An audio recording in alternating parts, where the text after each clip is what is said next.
So currently, his dedication lies in promoting diversity and outdoor spaces, and steadfast in his belief that nature belongs to all. As part of our core mission here at Humble Hustle as well. He derives joy from sharing his experiences outdoors and encouraging others to delve into less explored paths. So today, James is here in conversation with Daniel Brooks of Motivate the Game. And in the next few minutes, they're going to touch on a variety of topics that are important to James and the outdoors. So things like what it means to promote diversity in the outdoors and other outdoor spaces. So please welcome James and Daniel. Thanks for being here. Woo! Well, first I want to appreciate you guys for stopping by just for a few moments here at GoFest, right? It's phenomenal to see how we come together through outdoors, and we have the outdoors and access to it on a daily basis. So thank everyone who put together this amazing event. And James, what's up, sir? What's up? Thank y'all for having me. And this is actually very exciting for me because this is my first public speaking event. I usually hide behind a camera on the internet. So I love it. I was going to pop that bubble for you. I'm glad you said it because I was going to tell them. So let's get directly into it.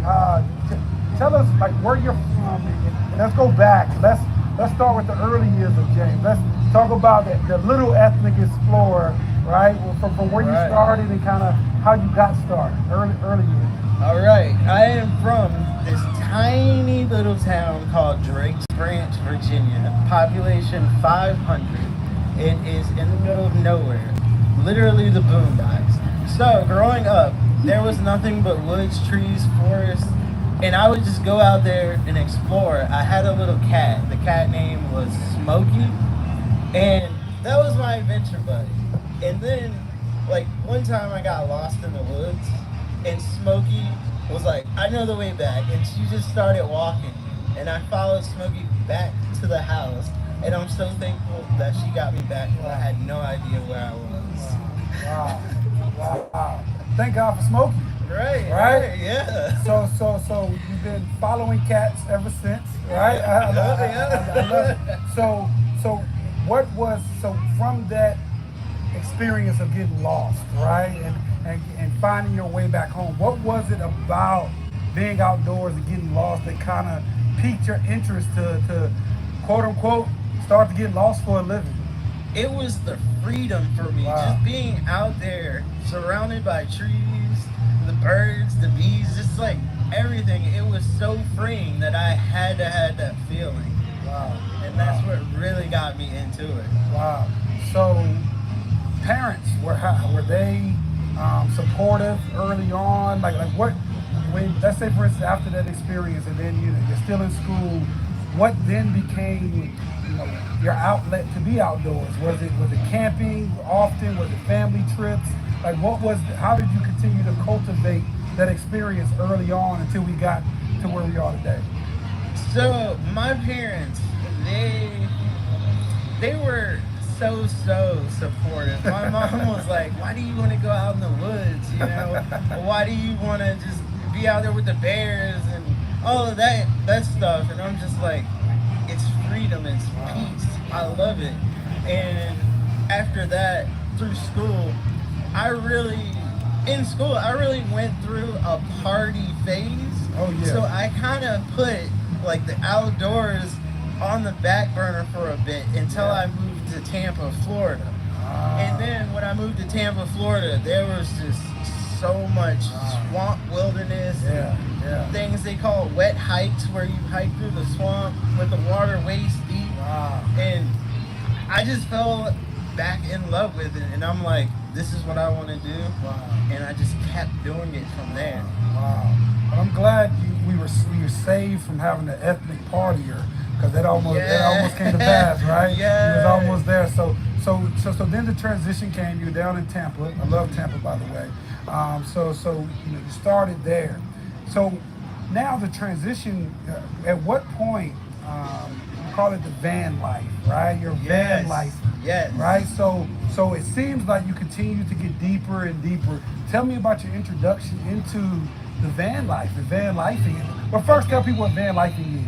Okay, so van lifing is basically just sleeping and living in a van, whether it's built out or not. People do it for various different reasons. Um, I do it so I can get closer to nature, be out there longer, just have everything I need right there with me, and I absolutely love it. And what got me started with van life, okay, so I was in Florida. I worked Yeah. at a Ford dealership Yeah. as a valet. And this guy comes in with a Ford Transit van, and I go to valet it. And once I get in there, I look in the back, and I'm like, whoa, people do this? Like, I had no idea about van life, and I'm just like, okay, this is something I could use to go outdoors more Wow. and just explore my heart out. Wow, wow. So your first van, like, you know, tell us about, you know, the type of van you have, right? Like does this van go anywhere? Is it like the off-road van? Yeah, just talk to me about the van. Okay, so I have a 94 Chevy Astro. It's the short body. It's not even the extended model. Yeah. And it's rear-wheel drive, not even the all-wheel drive Oh, wow. model. But I put all-terrain tires on it, and that thing has been everywhere I've taken it, even through mud.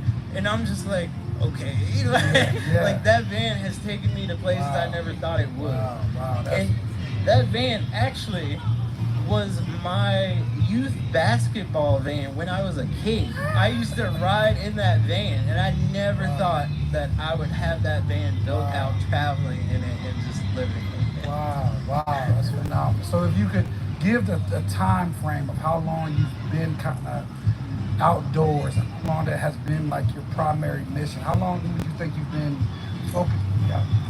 I would say I have been focused on it ever since around 2019, Wow. a little bit before the pandemic. Yeah.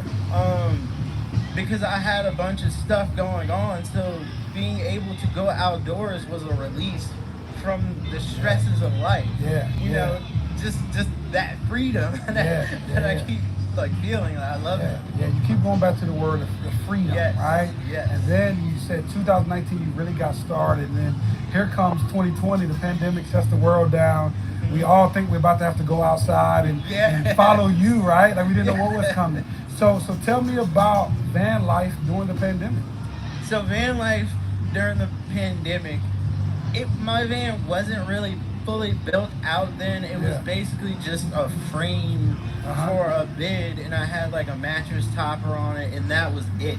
So basically I would go to like property that I knew of and just stay there just to test the waters Wow. to see if I would actually like being in the van. Wow. Because I didn't want to go out, very far and then decide, oh, I don't like this. I can't Yeah. be comfortable Yeah. in here.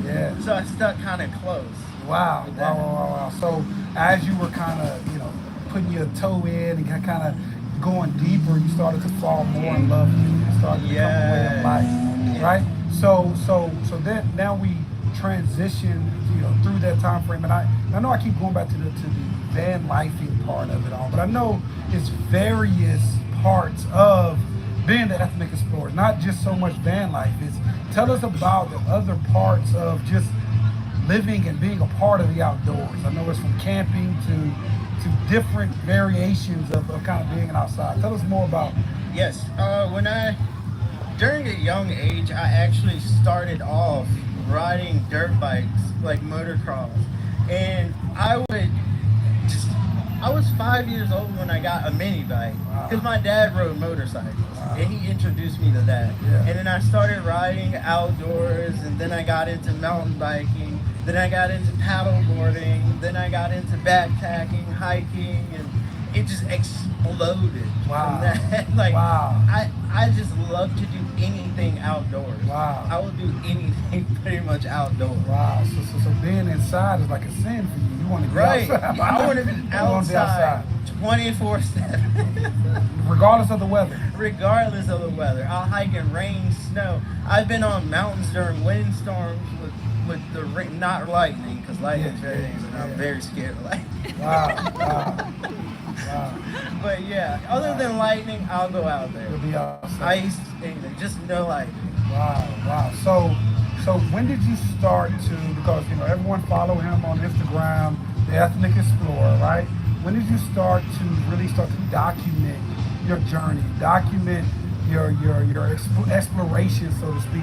When did that idea kind of come to life? To kind of, because if you haven't checked it out, his voiceovers and his talking about being outside is phenomenal. So when did you really think like, hey, let me document this thing and share it with the world? So I've been on so many hikes that I can't count, thousands of hikes, and I noticed that I would not see a person that looks like me out there.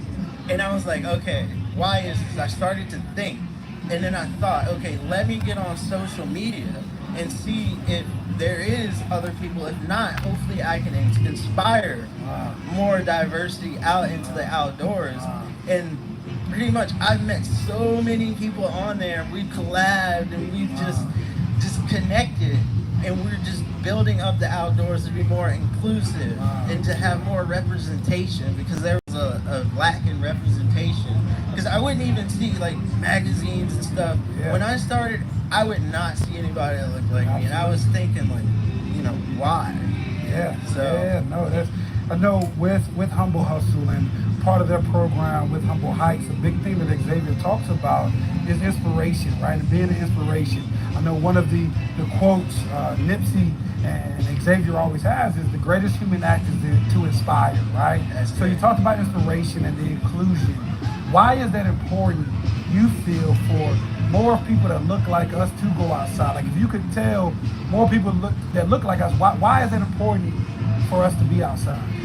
First thing I would say, it's a release of stresses in daily life. It's very relaxing to just go out there. You can experience. You don't have to, have violence toward anybody or anything. You can go out there, literally punch dirt if you want to. You can just let it all out. Just scream. Just let that energy out. And the second thing I would say is to get connected back to the roots, because our ancestors were outdoors people.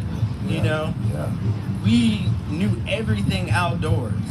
We had all of those skills. We had everything to thrive and survive, even with lions and all of them, like big snakes. We had all those skills, even with just spears. No, that is, you're inspiring me in the moment, right? I tell people all the time, me and my wife like outdoors, but we like the leisure outdoors, right? We'll go glamping, we'll get an RV, but we haven't done more of the primitive tent, not bringing Tupperware meals or not having a bathroom, right?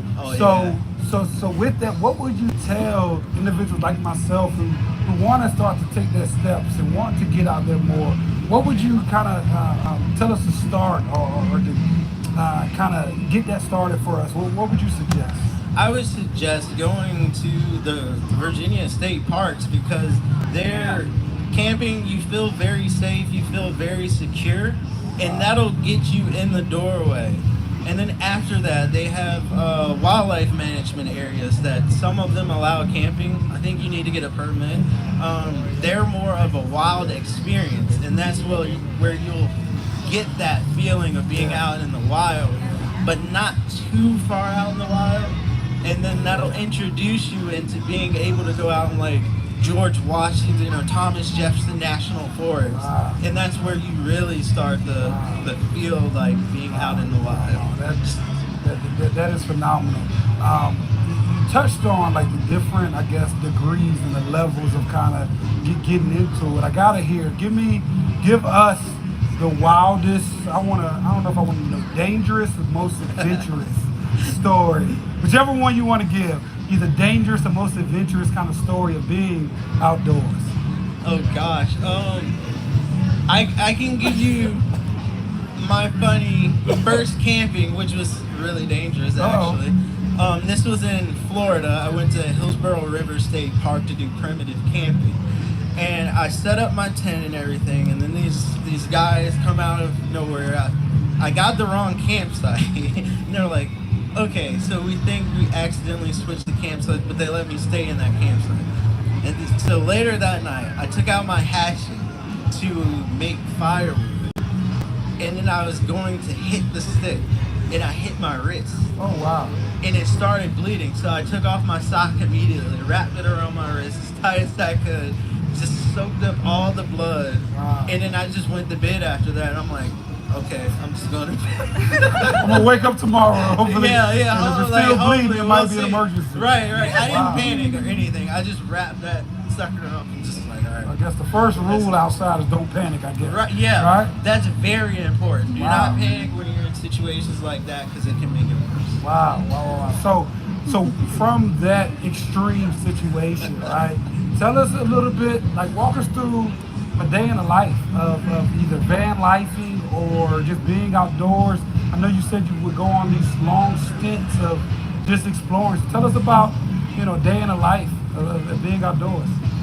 The day in the life of doing van life and doing outdoors is you get in your van, you drive to wherever you want to drive. You don't have to pay for any accommodation. Wow. You have your accommodations with you. You have everything you need contained in a metal box on wheels. Wow. So once you get to your destination, you just hop out of the van, you go explore, you can camp out, you can use a tent to camp, you don't have to stay in the van, then come back to the van the next day or next couple of days, and you got a comfy bed, you can stretch out, you got all your food, you got everything you need right there in the van. It doesn't even feel like you're in the outdoors, honestly.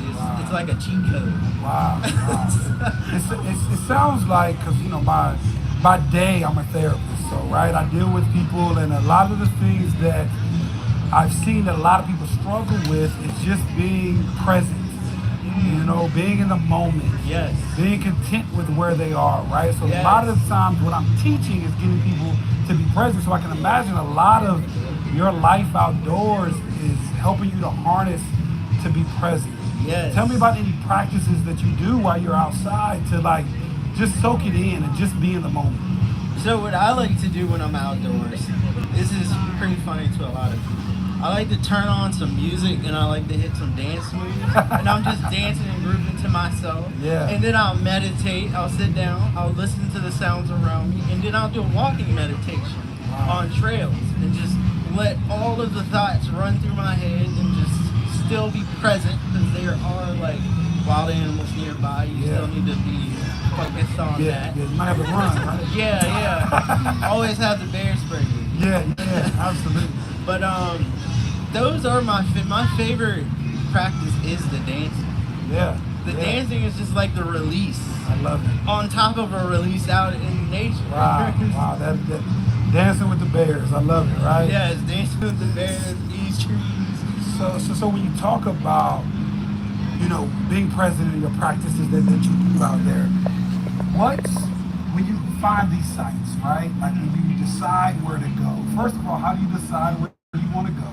And secondly, what is your goal when you get there? Is there a goal when you arrive to these locations?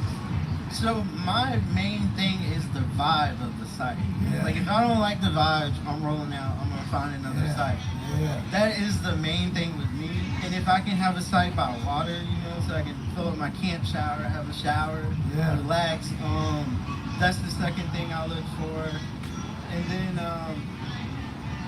what was the second thing? No, just how do you what's your goal of being out? Okay. The goal is I don't have a goal. Yeah. I just go out there to have fun, relax, chill. Just unwind, relax. Yeah. That's it. And again, speaking back to COVID all the way up until now, one of the biggest things was people just being okay with being by themselves. Yeah. Right? So how do you, it sounds like you love being, in your own presence, but how would you tell people to get better at kind of being by themselves and kind of being okay with being in their own skin, their own space? How do you kind of work through that? I would say just the thing that you're uncomfortable with. If you want to go to a concert or the movie theater by yourself, ease into that. Go by yourself that one time. The movie theater is great to go by yourself. You don't have to really worry about too much. And then after you get the sense of going to things by yourself, you can start to go to maybe a festival by yourself. Yeah. camping vibes, Yeah. hiking vibes. Yeah. Just ease in and feel the vibes, like the situation. You can always feel those vibers. Wow. Like if you don't feel like something's right, listen to that. Wow. Don't do it. Wow, that's phenomenal. I know one of my favorite movies. It's kind of weird. It's called Love and Monsters. I don't know if you've seen it. That's another question I'm asking about entertainment. But one of my favorite movies is Love and Monsters. And one of the things as the world has been shut down, the guy is out traveling, meets these other people along the way, and they talk about trusting your instincts, right? And the guy tells him, he said, how do I trust my instincts? He said, you got to make enough mistakes. Yes, Right? yes. So tell us about, the things that you've learned about yourself that has led into your instinctual, abilities kind of being raised. Like what have you learned about yourself since being outdoors in 2019, kind of more frequently since 2019? Well, I learned that to build more confidence, because being outdoors, you have to have the confidence to be able to like thrive and survive. If you don't have the confidence, you're gonna struggle. Wow. So it has taught me to build confidence, have confidence, and get through those struggles with cool, calm, collective thoughts. You panic, that makes things so much worse. Like it makes you do things that you shouldn't do. Wow.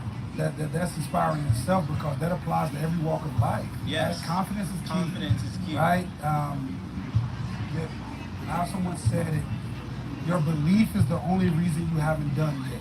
Yes. Right? You haven't accomplished anything because you don't believe it. That's it. So through confidence, you're learning ways to become more confident, to believe more in yourself. That's phenomenal. That's it. When we talk about, because you talked about being by the water and all these different places, tell us about your favorite place you've been. Ooh. Okay, so my favorite place that I have been is actually Shenandoah National Park. Wow. That is my absolute favorite place. There's so much to do, so many hikes. I can just go for a week at a time and just keep hiking trails. I'll hike like 50 miles within that week, just hitting random trails, waterfalls. I love Shenandoah. It's a very nice place. The vibes are so nice. Wow. Like, That's phenomenal. So while you're out there, right, and you're finding these amazing places, I'm pretty sure that you cross paths with people, right? Yes. So I know you've probably been around a lot of different variations, a lot of different types of people. What would you say, I know it can be different from place to place, but what would you say the overall experience is when you run into other people being in the middle of the day? My overall experience has been great. Like, especially in Virginia. When I was in Florida, it was some pretty negative encounters. And that opened my eyes a little bit, but Virginia has been amazing. Like, you meet so many amazing people. Like, Wow. like I love it here. The vibes are like on point. Yeah. And people just talk to you. You're just walking, and somebody will come up and just sit there and talk to you forever. And you're like, okay, I gotta go hike. Got stuff to do. Wow. Yeah. Wow, yeah. Like, I love that. I would like to think we're pretty amazing here in Virginia. I love it. When you're thinking about, this continued journey, right? Like, what? Give me some things that may be on your bucket list, so to speak. Is there some things that you really want to kind of go after or overcome or accomplish? All right, tell me about that bucket list. Yes, my first thing on the bucket list is to actually be entered in the Banff Film Festival. That is my number one thing that I would love to do. I've spent so many hours on YouTube learning to film myself and enter myself in the festival and not like worry about anybody else getting me in the festival. Like, I just want to go into that festival and tell my story and give people that perspective. So that's my number one goal. Number one thing. Second thing is I want to go up to the Arctic Ocean. I want to drive from Virginia up through Canada all the way up to the Arctic Ocean Like I want to Wow. experience the Arctic Ocean when it's frozen and walk Let's go. on the Arctic Ocean. Let's go. And then third would be West Coast. Definitely, I want to go Arizona, New Mexico. Experience the Wild West. That's phenomenal. Because the coolest thing about outdoors is it's vast, right? Like it's so many different experiences, so many different opportunities. And when you do go to the film festival, don't forget to remember that your first on-stage interview was with me, right? I will So remember that. don't forget that. I will remember Because that. now we're going to start to work towards that. So Yes, sir. we were talking a little bit before we got up here, and I know you told me about the two friends that hang out with you outdoors. Tell us about your two four-legged animals that hang out with you. All right, so Holly is my tabby cat. She's an orange cat. She loves to hike with me. And everywhere I go, she's literally right by my side. When I stop, she'll stop and lay down. She might scratch a tree a little Without bit. a leash? Like you just Without a walk- leash. Wow. She will stay with me the entire time and keep me in sight. If I get just a little bit of hit, she will just scurry, run up, and just be right there, rubbing on my leg. I love it. Polly is the lazy one. She likes to chill, so she won't follow me. She'll just lay somewhere and just be a cat, I guess. Wow. But Holly, she loves to hike. Wow. And it's That- amazing hiking with a cat. Hiking with the cat, man. That's a series in itself, man. It's amazing. When I saw it, I was like, look at Holly, man.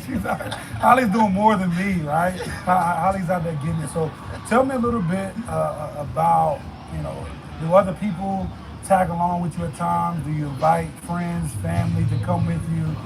What does that look like with you when you're, not, inviting people other than the cats, right? Do you have people come with you and hang out with you? I invite a lot of people, but a lot of people be like, yeah, I'll go hike with you. But it hasn't happened yet. It has not happened yet. But I do invite a lot of people to go hiking with me. But nobody, well, actually, I have hiked with two people.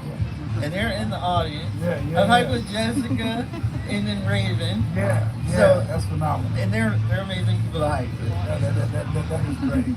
So, from, we kind of went on the journey from the early years up until kind of now. Is this, I've kind of heard it, but this is now becoming a lifestyle. I know you talked about one of your other goals becoming where now you're going to be getting compensated to kind of be outside and for it to become your full-time gig.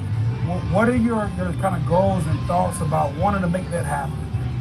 So my goals with that is I'm starting a film company because I love to film. I taught myself how to film via the YouTube Academy. Yeah. I've learned so much.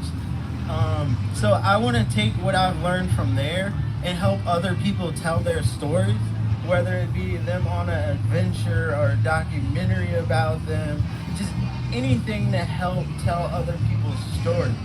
Like I feel like that's a very important perspective, so it can all become a collective and we can all learn from that.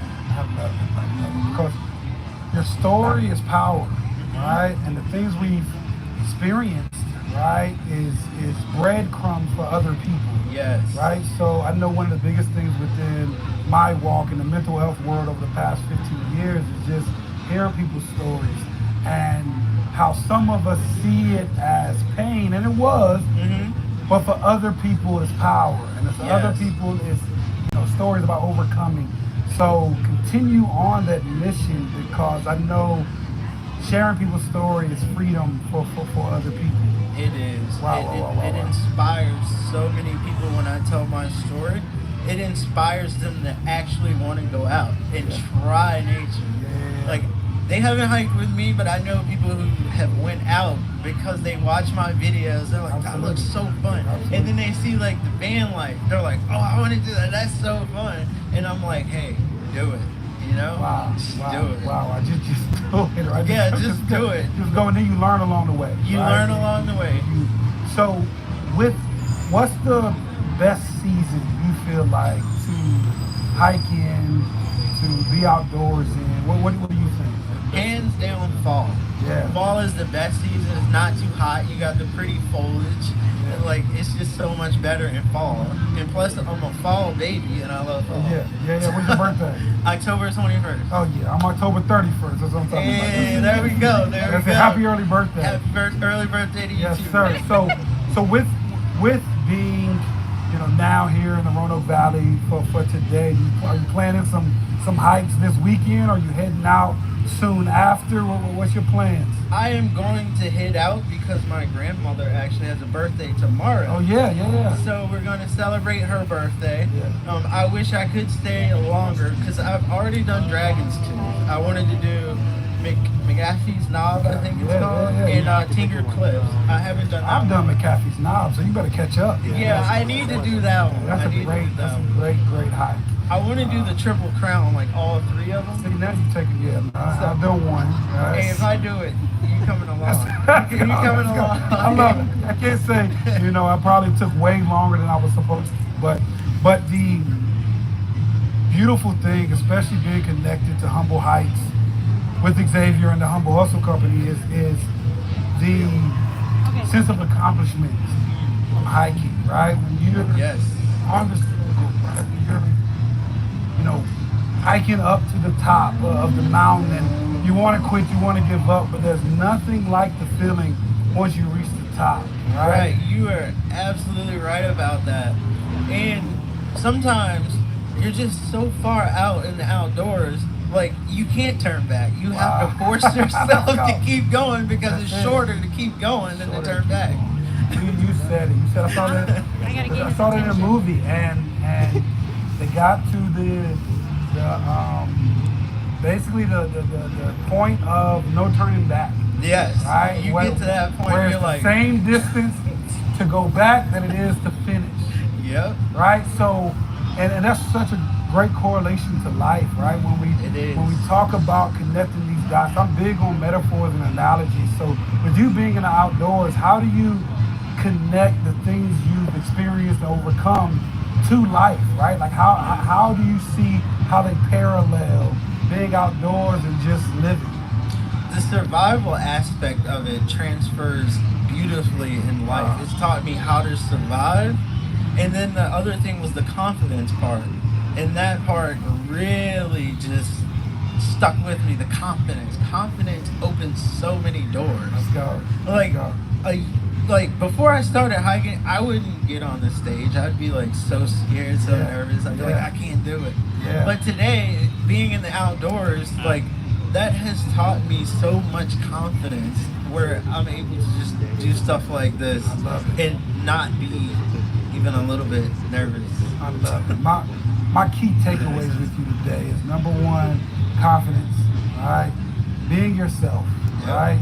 Finding what you love and doing it. Because what I've heard is, even though we're talking about the outdoors, it's still inspirational to hear just how finding your thing and going all in with it, right? And believing in yourself and having that confidence and learning from your mistakes, learning from the things that have kind of happened, man.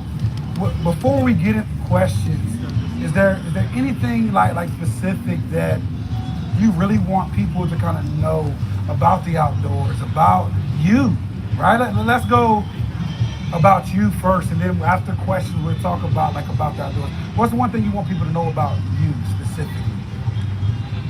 I would say that would be that I will not give up and I will not quit, and I will learn everything I need to learn. I will research it until I learn to do it, and I will keep going until I actually accomplish what I want to accomplish. So I will just keep going and just put in hours and hours of research and just learning about it. Yeah. And I'll just keep doing it until I make it happen. I love it. I have this thing I talk about in therapy that says, I tell them stopping is where you stay. Yep. Right? That's it. You can only learn from something if you keep going. No matter how bleak it looks, it'll make sense once you make it through, right? So that is really, really amazing to hear. So now I want to go to the crowd. If there's anyone that has any questions, anything anyone wants to ask. What's up, sir? How's it going today? Going well. My name is Douglas Pitzer. James, I want to start off by saying great job today. I've learned a lot. Thank you, thank you. Absolutely. Great job to the moderator as well. Yes, sir. My question is, I'm one of the mentors that works with the kids for the Humble Hikes program. A lot of times we want to expose them to opportunities, but they might not have the proper resources such as the shoes or the right equipment for the actual hiking, and it kind of intimidates them. What advice would you give to a kid who doesn't have all the resources or stuff needed per se, but still wants to actually do the opportunity or might feel kind of intimidated because they don't have the stuff? Well, I would advise the most important thing would be the shoes. But I started hiking in Vans skate shoes, ripped jeans, and a t-shirt, just trekking through mud.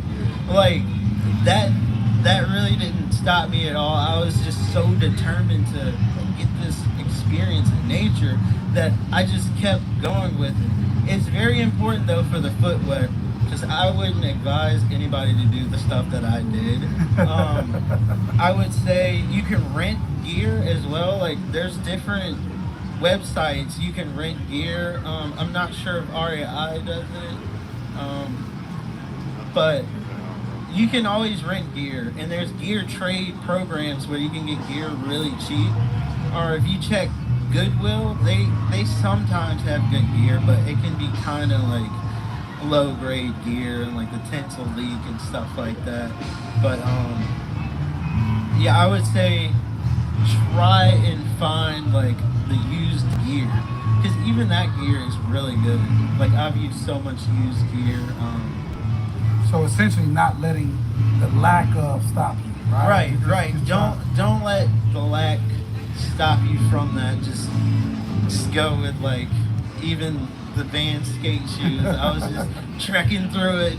They're getting dirtier and dirtier, and people are looking at me like I was a fool. But just go and experience it. I love it.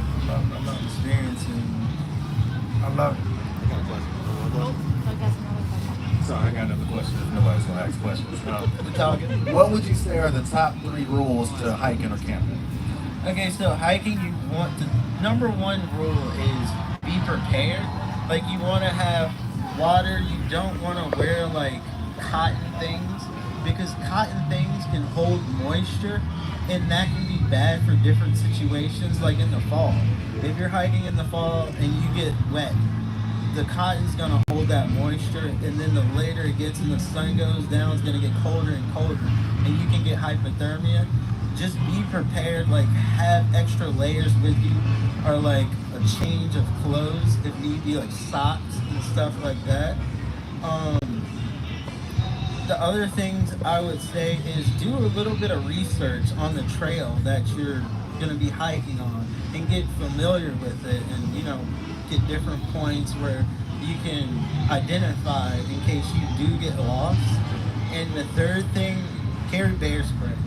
Definitely carry bear spray, because I've ran into a few bears. And not just bears, it can be used for people or any threat, There's a whole nother interview. Yeah. I love it. We have one more question up here. Hey James, thanks for being here. Love hearing about your story. Just curious, what's your favorite gourmet camping meal? Oh, my favorite gourmet camping meal, I would have to say, is when I do a tofu scramble, because I'm plant-based. So I'll make this tofu with like peppers, it'll be garlic, it'll be onions, it'll just be mango sauce is the main thing that makes that so good. And you can get the little street taco tortillas, and you can make that like a mini burrito or just a taco, and it's delicious.